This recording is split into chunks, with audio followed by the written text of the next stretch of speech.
जय श्री झूलेलाल। सिंधी समाचार राजस्थान में तव्हांजो स्वागत है। अॼु जो विषय तमाम ही हर्ष ऐं उल्लास जो है। अॼु जो विषय आहे अंतर्राष्ट्रीय सिंधी दिवस। इहो भारत ही न पूरे विश्व में यूएई में दुबई में भी ॾाढे ही हर्ष ऐं उल्लास सां मनायो वियो। इहो सांस्कृतिक प्रोग्राम तमाम ही जोरो शोरो सां तव्हांखे असां ॾेखारींदासीं कहिड़े सुठे नमूने पूरे सिंधी समाज अंतर्राष्ट्रीय सिंधी दिवस मनायो। इहा दुबई में संस्था आहे सुहिणा सिंधी, जंहिंजा संस्थापक आहिनि तरुण मेठवानी। इन्हनि असांखे ॿुधायो इन सिंधी प्रोग्राम में सांस्कृतिक प्रोग्राम में खिल मजाक नृत्य नाच गाना संगीत सभु कुझु भरपूर हो, जेको तव्हां ॾिसंदा कि उनजी झलकियूं बि असां तव्हांखे ॾेखारींदासीं कि केतिरो न सुहिणो ऐं सुठे नमूने इहो प्रोग्राम दुबई में मनायो वियो।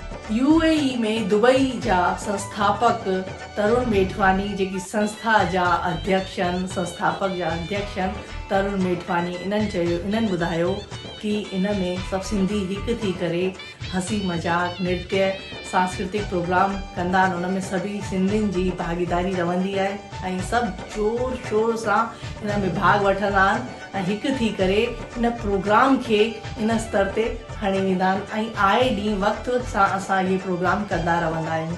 चवंदा आहिनि हिकु अकेलो छा करे सघंदो, त हिन में पूरी टीम आहे।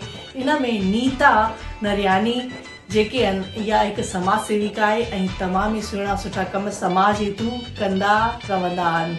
ॿियो हिन में चंद्रशेखर भाटिया ऐं गोविंद शेवक रामानी मिली करे इन खे प्रोग्राम खे ऑर्गेनाइज़ कयो अथनि ऐं ॿिया बि तमामु ई सिंधी भाउर भेनरूं सभिनि भाउर भेनरुनि मिली करे इन में योगदान ॾिनो आहे। त तव्हां हींअर ॾिठो केतिरो सुठे नमूने इहो प्रोग्राम ऑर्गेनाइज़ कयो आहे अंतर्राष्ट्रीय सिंधी दिवस जो यूएई दुबई में, जेको 2.5 कलाक हलियो आहे।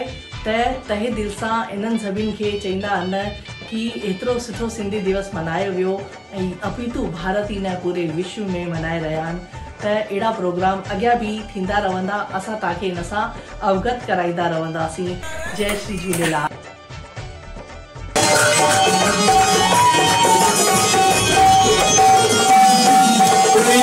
जगाए जगाए कोई मौजू बचाए, कोई ज्योति जगाए कोई मौजू बचाए, दिल सा जो झूलेलाल।